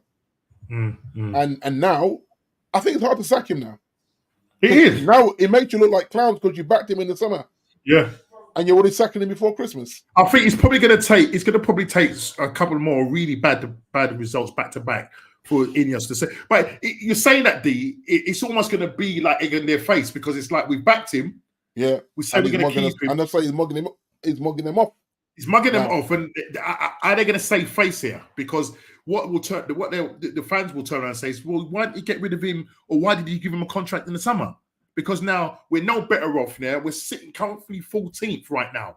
Yeah, you're more nearer to the relegation zone than you are to mid-table. You see the summer, Norm. You see what they did in the summer, Norm. What they did, they triggered the last year. The last year. Rather than say, right, we're going to give you a 2-year extension. They said, well, you're still going to owe us a year, so we're not going to. Because and I think this is why the players as well, because remember, like they got rid of all these backroom staff, or he got rid of them. I don't know who did it. I think INEOS did it. He didn't fight for his guys, and they brought in Hake and Rude. So I'm like, it was only what's his name, Darren Fletcher that survived that. Everybody else was gone. Even some of the medical staff gone. So the players are looking at that and saying, I don't respect this guy. This guy didn't even fight for his own guys. I mean, there's even talk that new signings are doubting why they signed for this club. This is another thing now, another league. You know what I'm saying? So, well, you see the lit look a little bit. Yo, what's going on here in the Eric, man? So the question is if they're playing because they have not got a fit left back, and I know this Maserati guy can play either side, but because obviously he's not going to be back until the next international, which is after November, right? Why don't they play? Huh?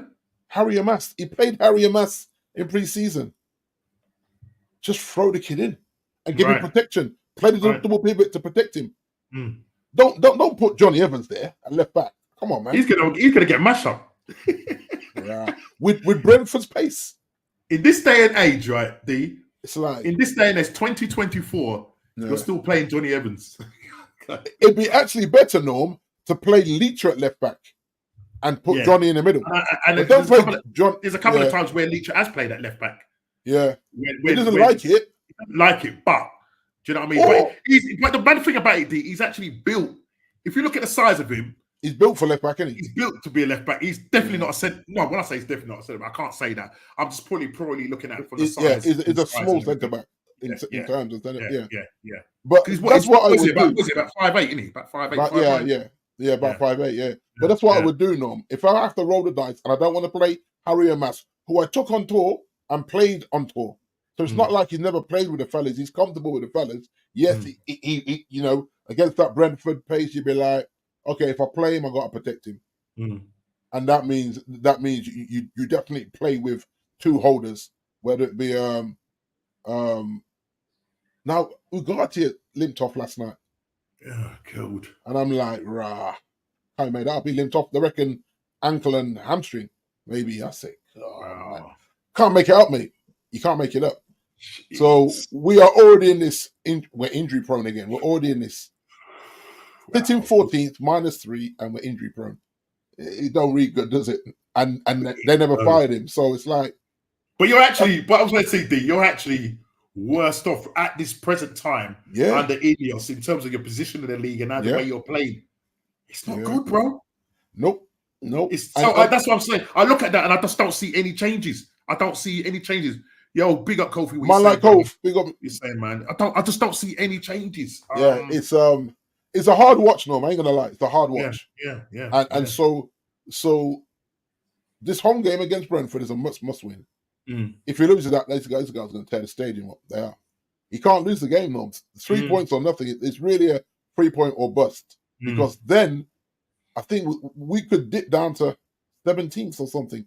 16th, 17th, Norm. Still in the minuses. Yeah, because I don't see you at the moment. I don't see you at the moment scoring goals. Wow. That's not where the goals are coming from. Remember, Zertsky. I heard about Zertsky. There's talk about him possibly going on loan in the January there's talk about him possibly going on loan. He's not. It's in his 10 appearances in all competitions. I think he's only scored 1 goal. D. 1 goal, yeah. 1 goal, brother. Because even for country, he's getting minutes for country, and he's not. The thing is, it's mad. He's doing everything now, bar score. It reminds me a bit like. Guys, hit the like button. Sorry, hit the like button, please. Hit that like button. Sorry, it's like the tall brother that we had, Wenger. That's what it reminds me of. That he's decent on his feet, holds up, he can play the runners into play. He just can't score. So it's just it's. I do feel sorry for him because he's coming to a side that is not organized as well, Norm. And that's not. Remember, new country, new house, new team. You know what I mean? Very rarely a player just comes in and hits the ground running. It's a rare thing. So to come into a dysfunctional team, which we are,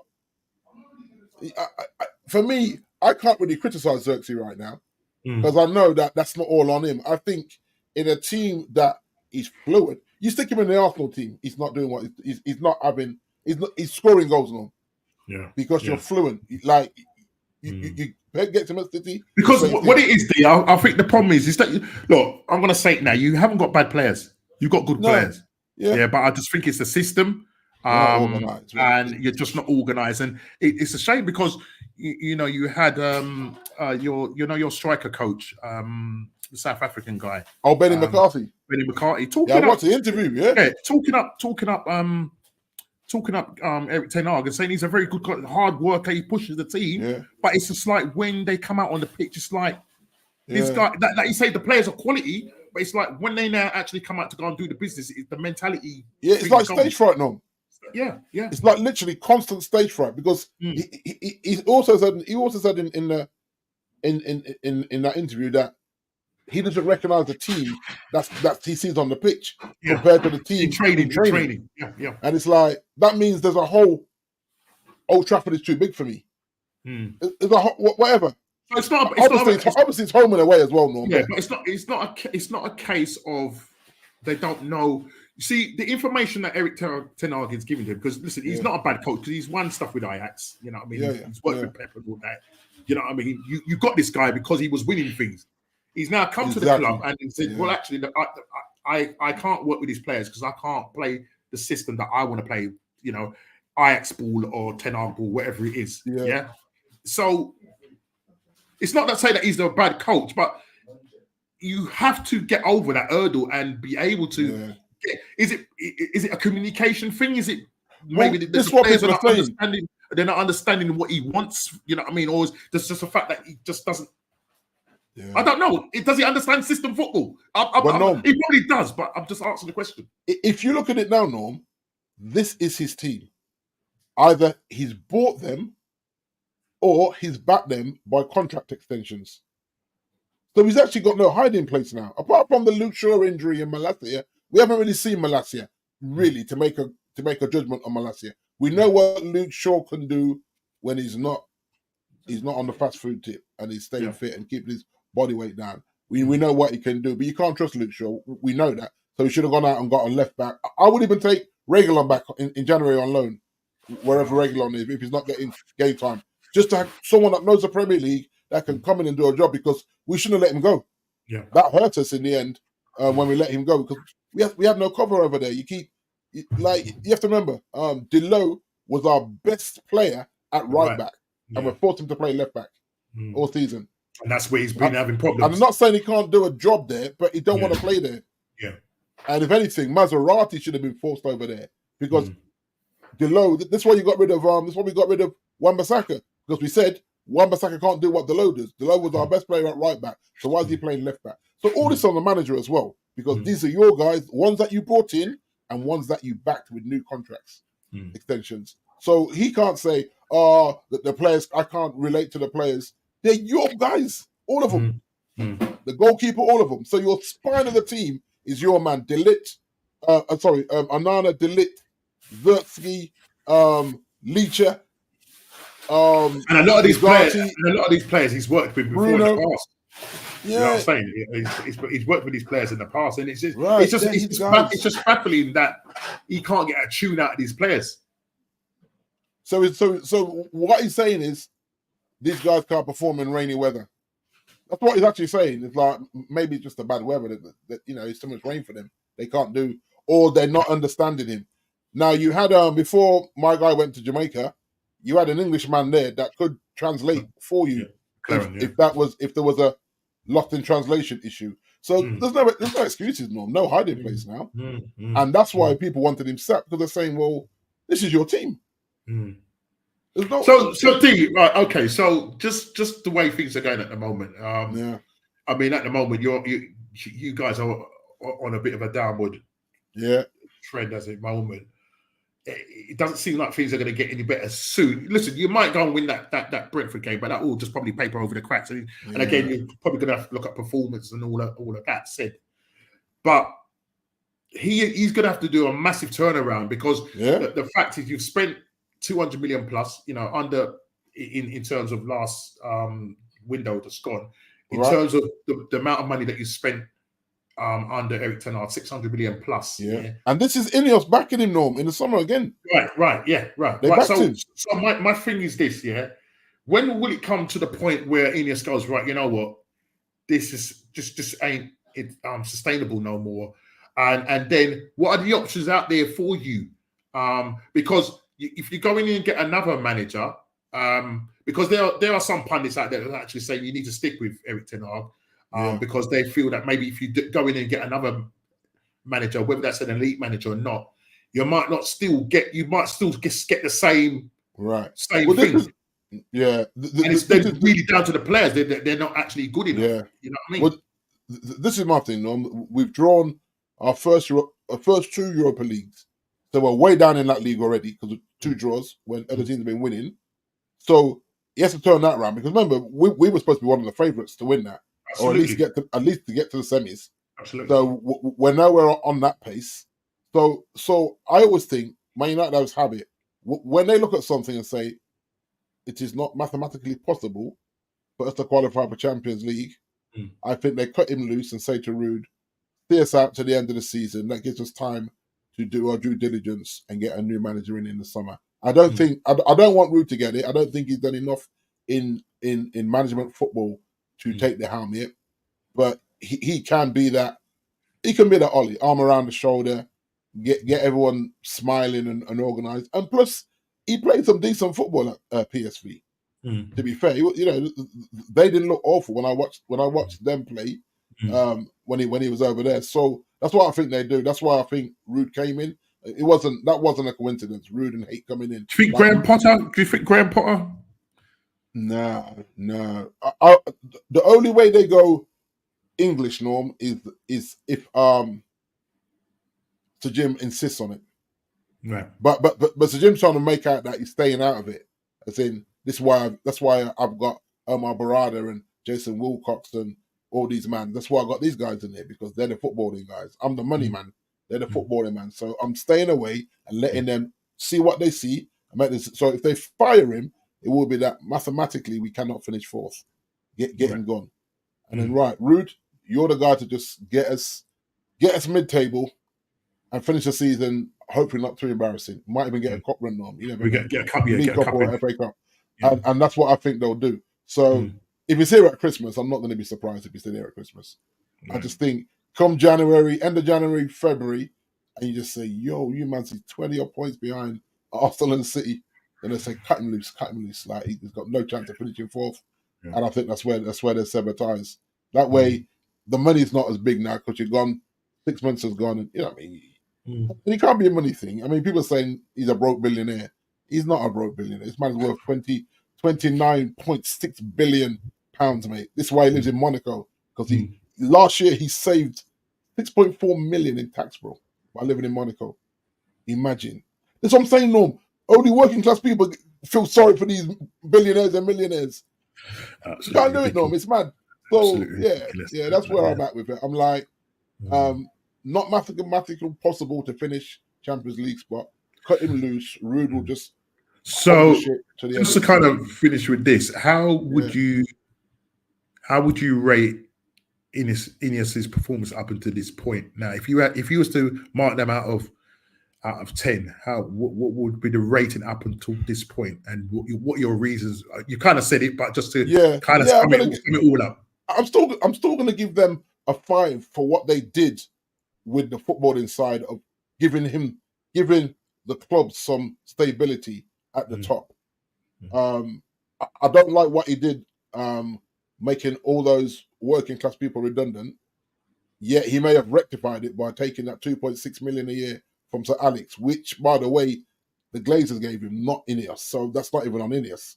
Even though, so I don't even know if it's INEOS saying, or the Glazers are saying, INEOS, you got to pay Sir Alex that money now, since you're in charge of football inside. And it's not a commercial thing. Even though it's an ambassadorial role, international, it's not a commercial thing, I don't think. I think long-term future, D, because obviously INEOS have talked about what they want to do with the stadium, the infrastructure, building a new 100,000 seat stadium, probably one of the best stadiums in the world, if bar any, and what that will bring in terms of regeneration to the area, and that. So maybe in the short term or medium term, it might be a bit painful on the employees that are currently employed at Man United now. But if their long-term aim and the whole thing of, I think Brad or one of the guys talked about, I wasn't Brad, I think it was Wilcox or one of them was saying that, they want to be winning the league by 2028.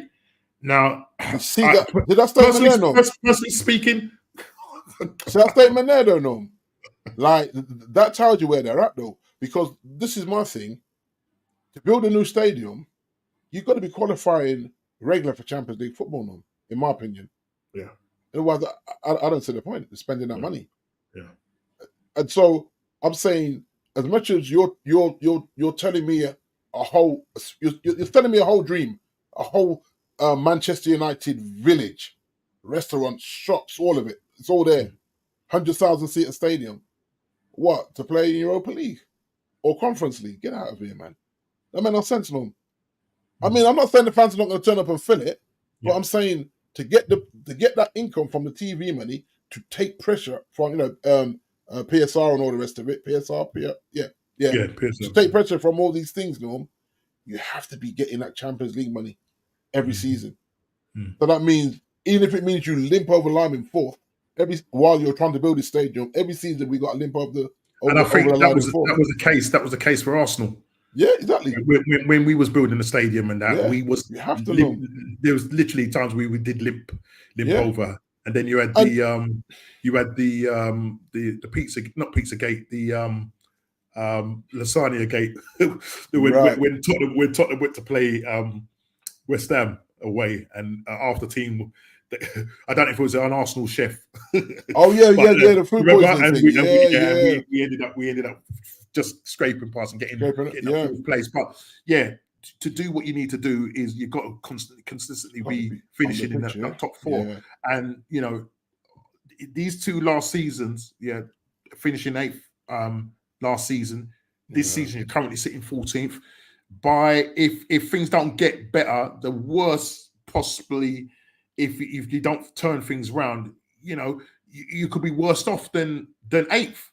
Maybe you make those changes by INEOS acting and getting rid of Erik ten Hag and then getting Ruud to just take over for the rest of the season and try and finish, higher up the table. But fourth at the moment is looking, because the teams that you've got to jump over, do you know what I mean? And you're not playing the best football right now. So yes, the long-term future in terms of building a stadium, the Man United village, and the fact that your prime goal is to go and win it in 2028. That is, for me personally speaking, it could happen. I'm not saying it's not realistic, because Man United are one of the richest clubs in the world. If not, they could go out and go and get in the elite manager, going and getting the players that you need now, rather than maybe going down. Because what they've gone down this, you see, like our Arsenal have gone down this thing where we've finished 8th twice, 5th, and then we progress by finishing 2nd twice, and we're challenging again for the league this season. We've gone with young players. Man United are using that model. Doesn't seem to be working at the moment. Do they now go back and use? Because Chelsea now have gone down in the young, youthful model. It seems to be working under Maresca. They're sitting currently 4th, and we will come on to Chelsea, the fact that the games at the weekend we're coming down to that. But the fact is, does Man United rip up the model, whatever that model is, and say, right, we want now players that can get us over the line, and then start bludgeoning the younger players to come through and stuff like that? Because at the moment you've got the players like Zertsky, Højlund, but I think you see what I was saying to you, Norm. So what I was saying to you, and I think it applied to you, that in the summer, we both needed to go and get a bagsman, an experienced goal scorer. So, like, I got no problem with Zertsky.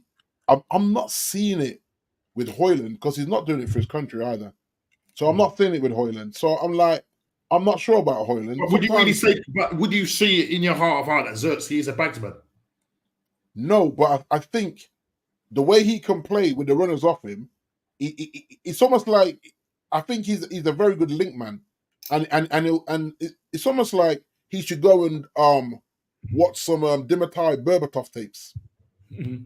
That's what I would suggest to him. If I met him, I said, bro, go in the archives and just watch Berbatov play at United, because I think you could be a similar player to Berbatov, where Berbatov wasn't an out and out gunman, but how he created and how he took his goals. You were just like, bro, this man is slowing the game down to his own pace and cooking. I think Zertsky can be that again. Højlund, I'm not sure. We should have gone and forget about Ivan's tattoos and Ivan got chest and his big whip and all that. Brother is passionate about football. He should never have gone to that league. I get it. Go get your money. I'm not knocking him for that. But if Ivan was available, you go and get Ivan, man. Allow him. Premier League proven in a team that, nowhere near the standard of a Manchester United. Yeah, he was doing what he had to do. Yes, he had some good. I mean, Wizard and them boys, they can play. He had a good crew around him, and maybe he may not perform without a crew like that. I don't know. But to let him go abroad when he's an England international, that didn't make any sense. You just came back from a tournament with England, and you're gone abroad when there's at least 3 or 4 teams that could have done with Ivan Toney, including Brentford. Brentford. You know what I mean? So you look at it and go, nah, man. I think they're saying Eric didn't want him, and again, you're giving him too much power because he's not producing for you to give him that power. And you gave him that power to say, nah, I don't fancy Ivan Toney. What? What time are you fancy then? Okay, Xerxes comes in, he's young. You can develop him, but the pressure of the stadium norm and you'll see this at Arsenal. At times he looks lost, man. Just looks kind of overwhelmed. You know? Yeah. And so I mean, I thought when he scored that goal. When he came on a stop. Yeah. I think was that Fulham? Fulham. And I thought maybe away. At home. It was at home. At home. It was the first game of the season, Friday night, wasn't it? Right, yes, Norm. Yeah, Friday. See, that feels like 7-8 months ago, you know, brother.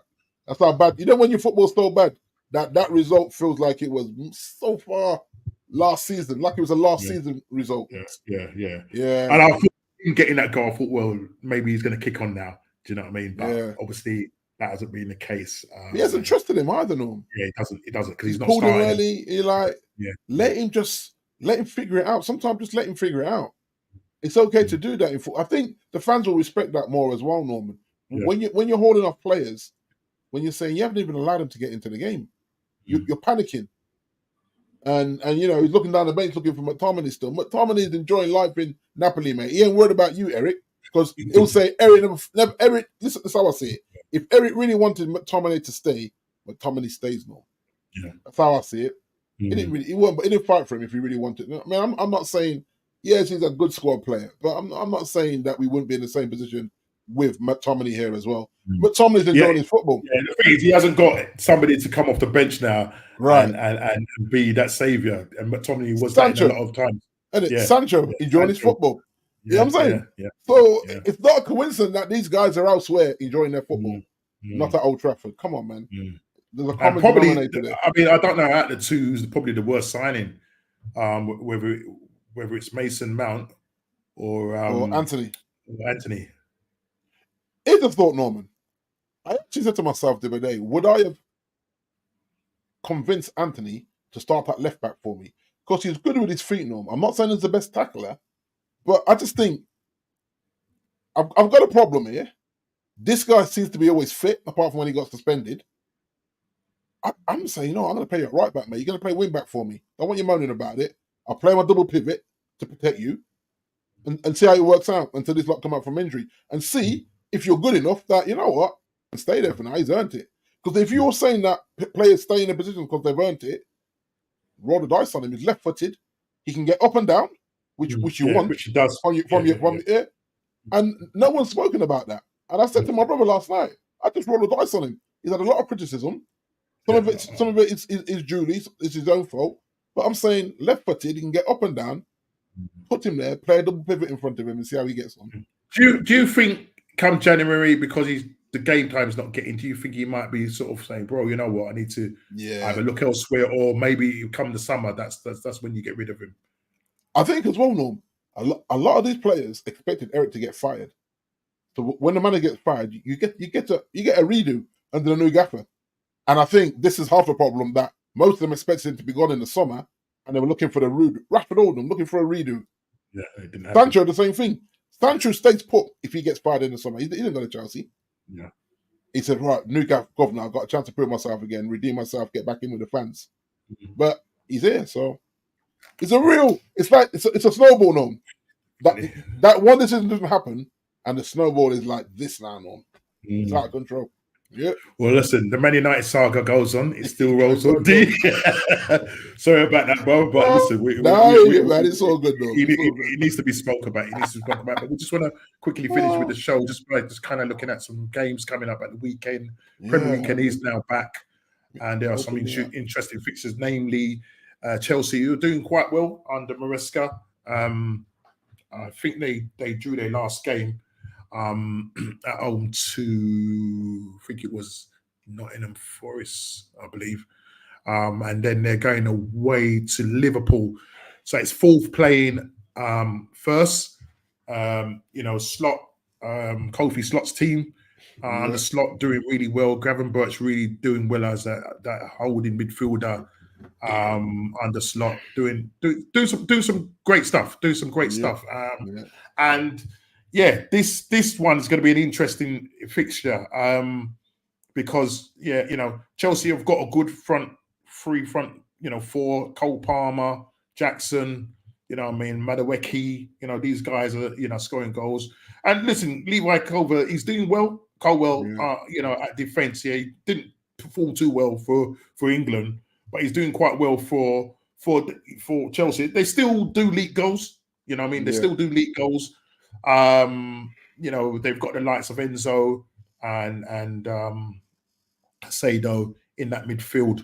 How do you think they're going to fare going up against Liverpool away at Anfield? And how do you see this game going? Do you think it's going to be a draw, or do you think it's just another day at the office for Liverpool? No, I actually think Chelsea are going to give him a good game, Norm. I don't know if I've frozen on your screen then. Or you have frozen. You have frozen. I'll tell you what. Do the thing. Go in and come back out. Yeah. So whilst you're doing that, let's talk about it. So, look, guys. Whilst Big D sorting himself out, there is a game this weekend. Chelsea go away to Liverpool. Big game, Super Sunday, fourth versus first. And it'd just be interesting just to see Reska up against Slot. Both are playing really well, scoring goals.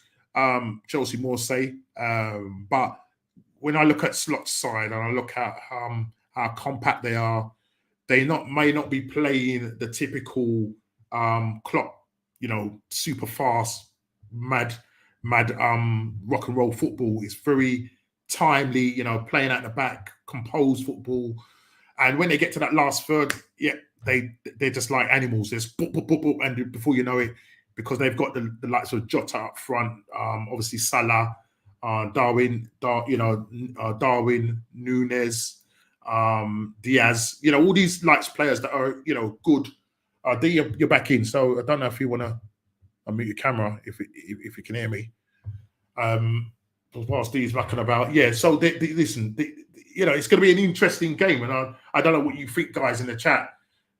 What the likely outcome is going to be of this game? Do you see Chelsea going there and frustrating Liverpool, maybe nicking a win, or do you think it's just going to be business as usual for Liverpool? As I say, both teams are playing well. Liverpool, have only conceded 2, maybe 3 goals, so their defense is solid. They've got, as I said, they've got Gavin Birch playing really well, McAllister really playing well, and their front 3-4, playing well. So a good balance to the side. They're yet to be tested. They were up against Man United and beat them 3-0 at their ground. But now they're going to be up against Chelsea. Sorry about this. I've lost D again. They're up against Chelsea. So what are you saying with regards to how this game is going to go? Is it going to be straightforward for Liverpool? Or do you think this game could turn out to be a draw? Will it be high scoring? Because Chelsea have got goals in them, so have Liverpool. But I would say, personally, Liverpool have got the better defence. The midfield will be interesting because you've got the likes of Caicedo and Enzo in that midfield.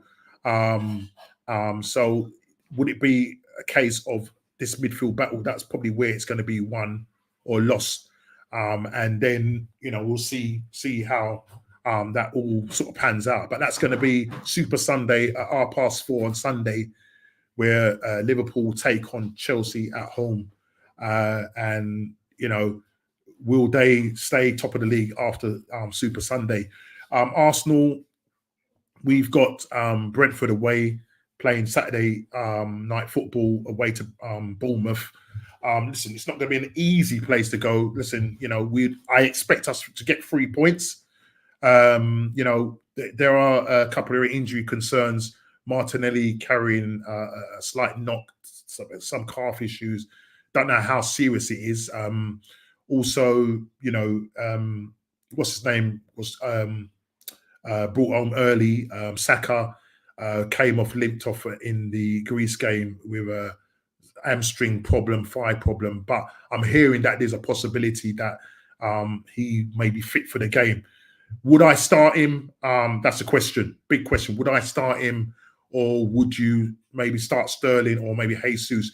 I don't want to see, whatever happens, I do not want to see Kai Havertz playing in no number 10 role. Odegaard, there was talk about Odegaard being out until December. That was just, you know, social media, where they got that information from. But it's been confirmed that he won't be back until after November, the international. So that's where apparently there was supposed to be a setback for Odegaard. Look, have we missed him? To a degree, but we've coped pretty well. We've coped pretty well because at the end of the day, you look at those games that we had to play away. You know, we went away to Man City, went down to 10 men, and we was able to keep Man City out, even though we ended up as a draw. But that was probably one of the best defensive, you know, I've seen Arsenal play. We was maybe 30, 40 seconds away from winning that game, only to switch off in that last, you know, second, and we concede and end up drawing 2-2. You know, we've beaten Aston Villa away. You know, then you have the Leicester games where, you know, we should have, you know, coasted through that game. But for some reason at home, we seem to let the teams back in. We can't afford to be doing that. We can't afford to be doing it. It seems like Big D's having problems. I don't know what's going on. He can't seem to log in. D, can you hear me? Yeah, I can hear you. Can you hear me? Yeah. Is your camera working? Yeah, 1 second. Hold on. The whole team just crashed, man. Sorry about that. That's all right, man. I'll start again. Yeah. I'll just quickly I was just talking about the Arsenal game. I was going away. I just kind of finished talking about Liverpool. Yeah. And just to say that with Liverpool and Chelsea, they both are playing well. But I would probably say that Liverpool obviously have got the better defense because they've only conceded 2 goals, I think, or 3 goals. Yeah. It really, I suppose, where it really matters is in that midfield.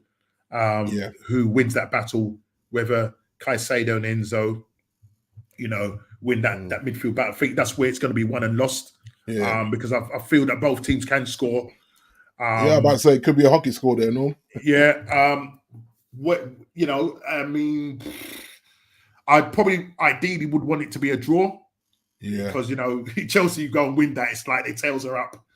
And then you would really say they're top 4 contenders. And right now, as it stands, they're looking like that. Do you know what I mean? They are done really well under Maresca.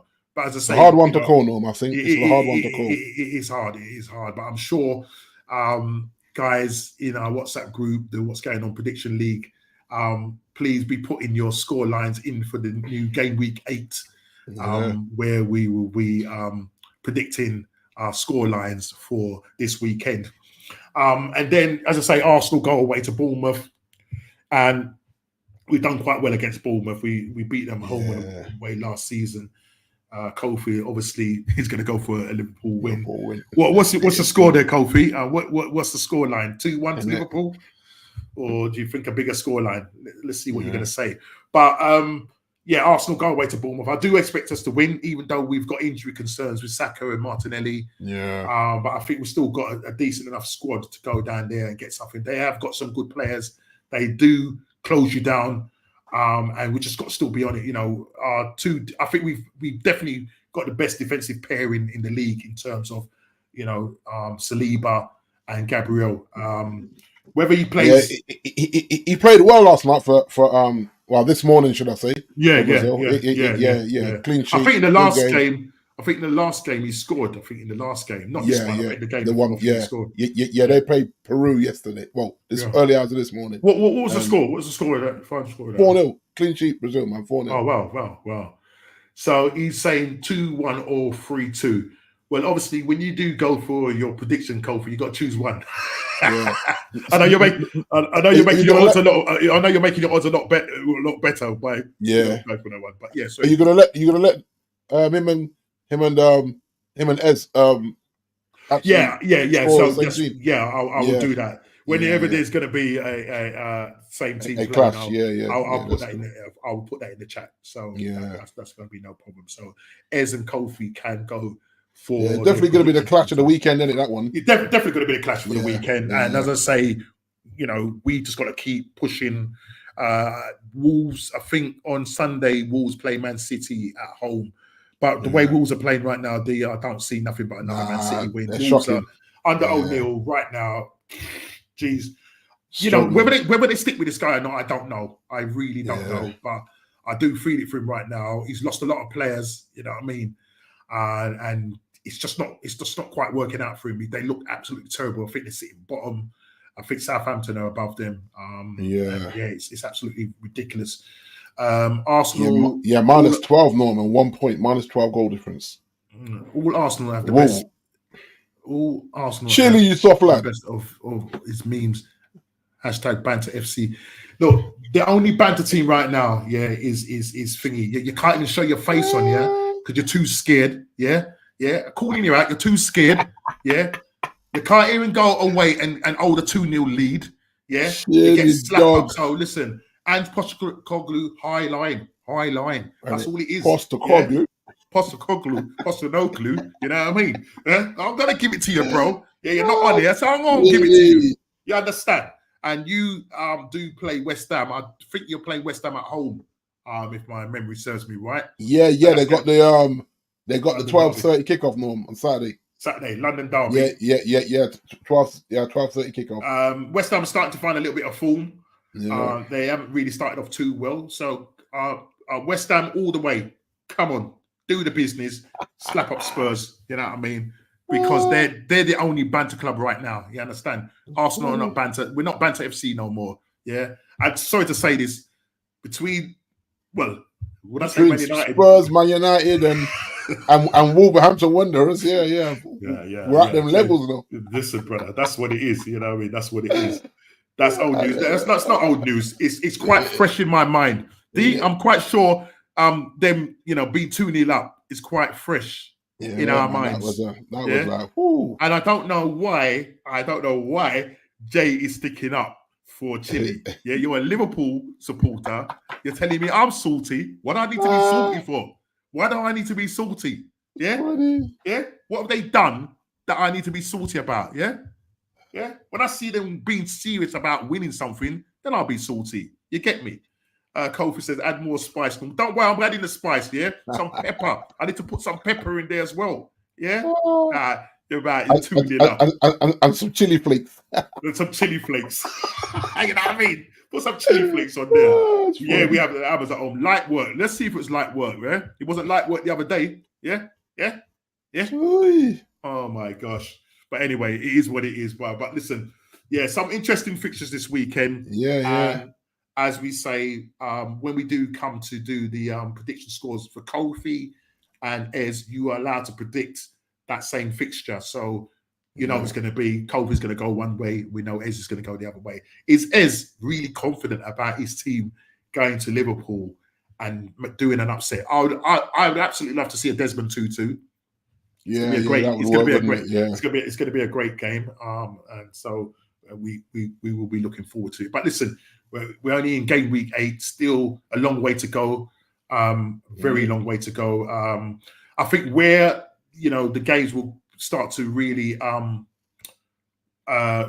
start to thicken up, and you start seeing whether squads are strong enough and big enough to get through that Christmas period, because you're going to see an awful lot of games going on.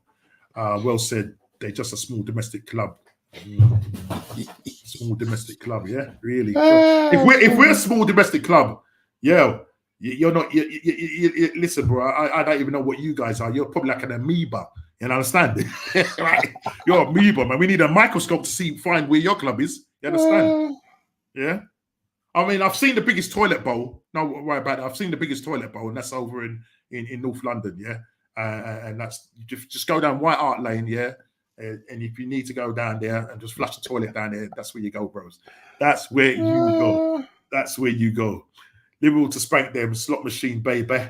That's from Chile. Supporting Jay, absolutely all the time.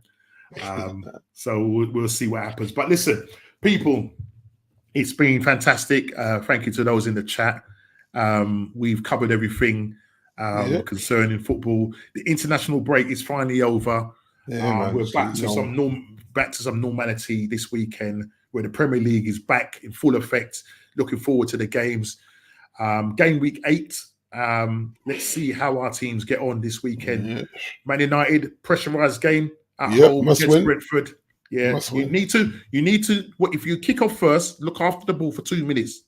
Exactly, literally.